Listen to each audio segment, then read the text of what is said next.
demonstration garden yaffe mwanyi zaffe zetusimba okuva mu nasale bedi yaffe wali ebukolooto era zino emmwanyi ziwezezza omwaka gumu n'emyezi 7 naye nazo era zitandise okussa nga bwe muziraba wano.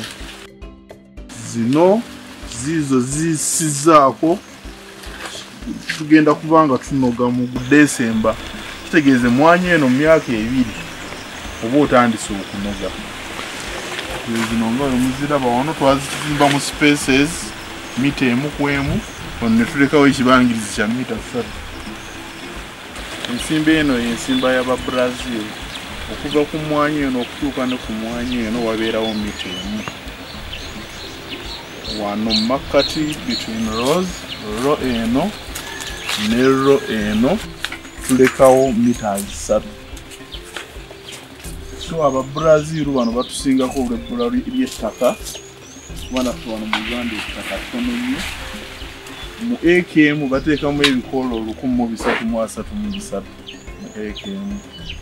Era emmwanyi esobola ogifunako miliyoni 2 ezisukka mu 2 omwaka. Kati zino emmwanyi twakazisimba tezinnaweza myaka 2. Naye zino wano mu maaso zassa.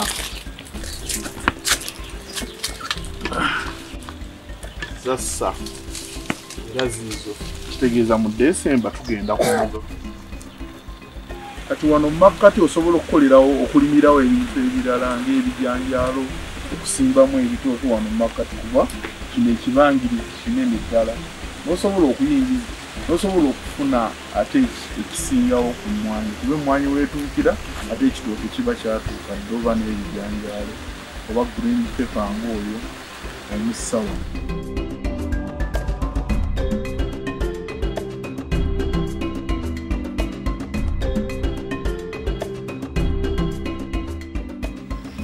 Olwa mita 3 nga we mululaba osobola okuweyambisa okussamu ebitooke nga we mubiraba.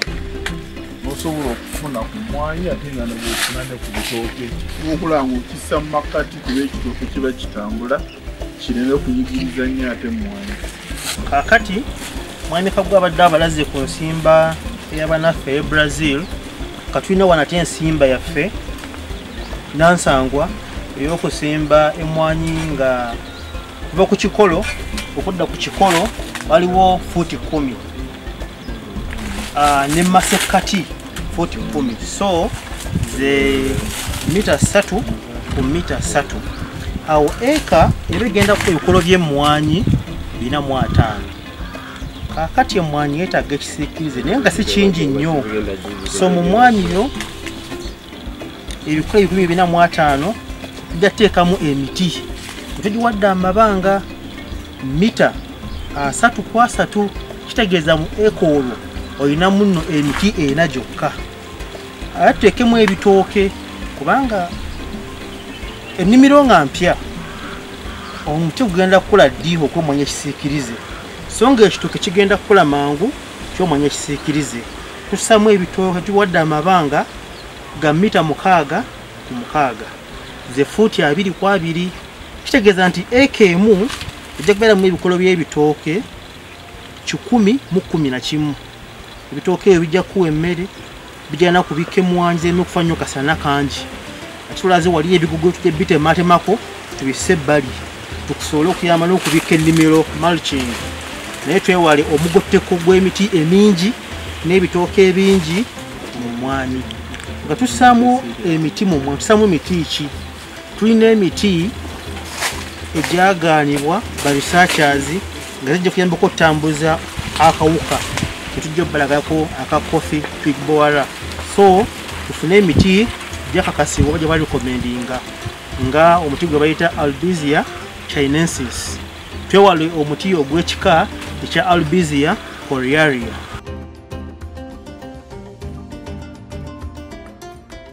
Tulina grams 2.5 tugambe sizoni yaffe eno yesooka. Twewala okussaako ekigimusa mu kadde ak'omusana kuba kyetaaga okufuna amazzi. Enkola nnyingi z'osobola okukozesa okusaako ekigimusa, nze nkozesezza eno.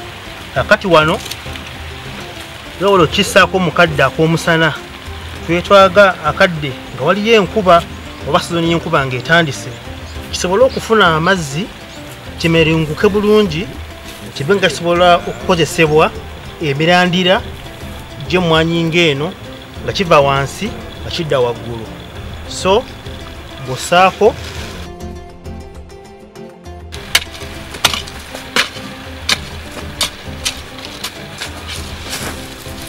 ngodde ku kikola ekirala mu nkola y'emu bw'oba omaze wano osobola okukiwako amazzi oba akaddiyo kaba nga kabadde kankuba bulungi ejja kutonya kidizolovinge mu ttaka kikozesebwe bulungi ekirime so mu kumanaginga obugimu mu ttaka teweesiba ku kintu kimu olw'embeera y'essente enkozesa ennyangu tukozesa ebintu ebyenjawulo ebiriwo tukiyita integrated soil fertility management wali tukutte green pulse coffee tukozesezza so nga tusobola okufuna ekigimusa nga kino ono DI-Grow red DI-Grow emirundi mingi ng'eddagala eddala waliyo DI-Grow green ne DI-Grow red kati ono tumukozesa mu mmwanyi eziri mu kumulisa so singa we tugenda kufuuyirako bufuuyizi ku mmwanyi ng'eno kanukozeseza DI-Grow green so tugambe bafuuliya fertilizer ekika kyonna ekirala tugifuuyirako yaba ng'ekola bulungi eddagala litufuuyirako nayo ddungi nnyo olw'ensonga nti ligadde lekiti ku bikoola so oba olina okwetegereza okufuuyiza ebbomba ennungi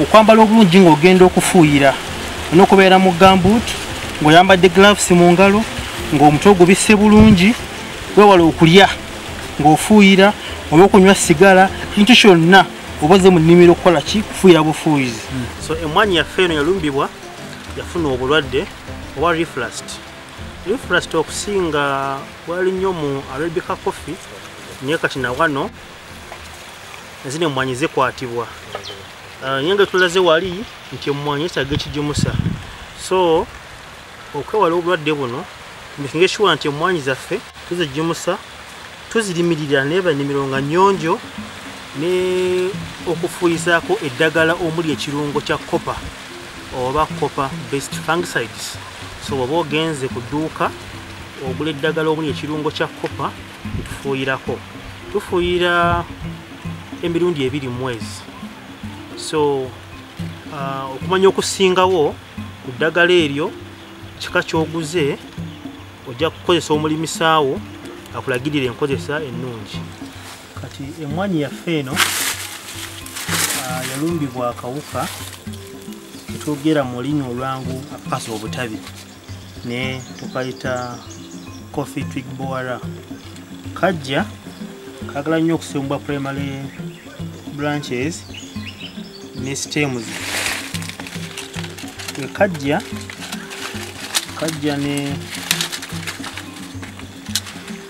ne kaluma ne kayingira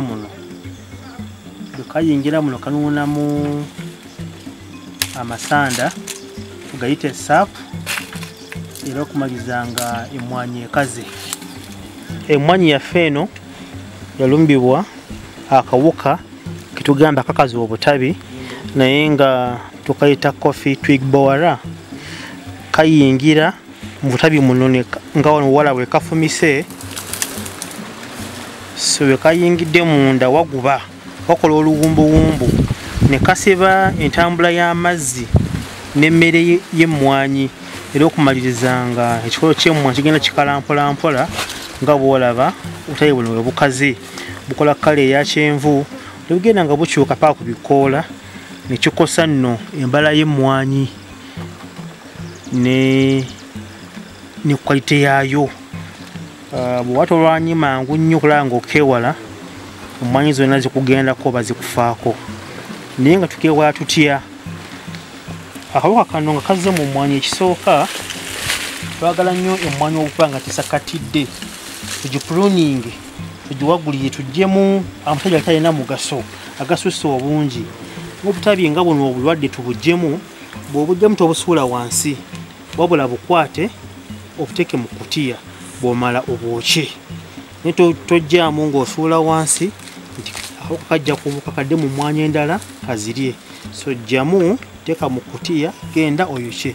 Ekyokubiri okulima waliwo obuuka obugwa wansi ngaawo nga wano wembadde nkutte nga mmenya buyinza oba bugudde wansi waba kali kagudde Mukama n'akuwa omukisa ng'olima osobola okukaziikira mu ttaka ne kafiiramu. Twewale nnyo omugotteko nga bwe nabagambye nti tuteeka emiti mu mmwanyi mu nnimiro y'emmwanyi naye tomala gateekamu miti. Nabagambye wali tuteeka emiti nga giri mitaazi 3x3 ne mbagamba no eka yandibaddemu emiti just 4 ne mbagamba ebirala tukole ebitooke nga tubitaddemu mitaazi 6 twewala omugotteko n'emiti egimu yeetera akawuka kano okubanga muki kajja mu nnimiro kuba gikola ng'emmere endala gye kagenda okulyako. Nga tumaze okugyamu obutali obulwadde n'okulongoosa emmwanyi n'ebanga etangadde tugisalidde bulungi nga twewala okukozesa engalo okumenya obumenya tukozesa kasekatuwa n'osalamu. Tugenda kufuuyira tukozesa eddagala omuli ekirungo kya imidacloprid ng'ogoberera enkozesa y'eddagala ewandiikiddwako kubanga wayambisa omulimisaawo ofuuyire emmwanyi. Tufuuyire emirundi 2 oba nga bana bakulagiridde kika ky'onooba oguze naddala omuli ekirungo ekya imidacloprid. Tujja kuba twewadde kano mu nnimiro yaffe. Nga tuli mu nnimiro tukozesa ebika by'eddagala eby'enjawulo. Eryebuuka, ekigimusa, naye mu byonna njagadde njogere ku nkozesa y'eddagala nti ng'oguze eddagala erigenda okukola mu nnimiro, ekisooka weewale okukwata ku ddagala nga nze bwenkoze n'engalo bwe ziti likuyiika mu ngalo ddagala lya butwa. Weewale okukozesa eddagala nga toyambadde bulungi. Yambala gambuutu, yambala ovulo, yambala gloves, omutwe gubikke, ennyindo gibikke. Eddagala lirina obukwakkulizo bwalyo bw'olina okugoberera ng'omulimi w'emmwanyi oba omulimi wenna alima ekintu kyonna ekirala. Oleme kulabirira ennimiro yo nga toyefuddeeko ng'obulamu bwo. Lirina pre-harvest interval onoga ddi ng'omaze okufuuyira. Lirina pre-entry interval oddayo ddi mu nnimiro ng'omaze okufuuyira. Weewale okukola ekintu kyonna ekyokulya oba ekyokunywa ng'oli mu nnimiro ofuuyira. Kati emmwanyi zaffe zino twabalaze nga tusaako ekigimusa kati nga zigenda zikula tokoowa kusaako wali wateekako wansi ne waggulu eno tizikosebwa ng'obuka obadde buno obuli muno obuka buno obuze obukaza amatabi bwembagamba ka coffee twig bower okugenda mu maaso nga tufuuyira. Ka staging eno kwe ziri tulina wano ekigimusa kyaffe ekya DI Grow DI Grow Red tumukozesa nga tandise okumulisa ekimuli nga sireeta empeke etandise okuzimbibwa.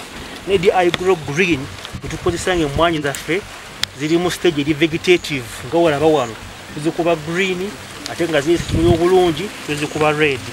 Tukozesa enkola ennuŋŋamu totabula eddagala ng'omaze okuweebwa amagezi ag'ekikugu olina okumanya obungi obugenda mu bbomba gy'ogenda okukozesa.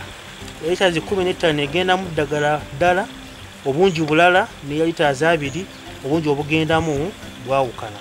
Pozi tulabye ku coffee twig bower ne waliyo obuuka owala obusumbu emmwanyi naye wano tetulina mu nnimiro yaffe nga aphids, leaf mealy bugs ne scales. Obuuka ng'obwo nga buzze ojja kufuuyiza eddagala ene ekirungo kya cypermethrin n'okuma ennimiro nga nnyonjo. So ennimiro olina okuba ng'ogirambula buli kadde okulaba nti wetegereza oba ekunywa obuuka nga buno oba bwenjogeddeko obu aphids, leaf mealy bugs ne scales. Tusobola okuba nga tuweewala mangu obufuuyire n'eddagala omuli ekirungo kya cypermethrin.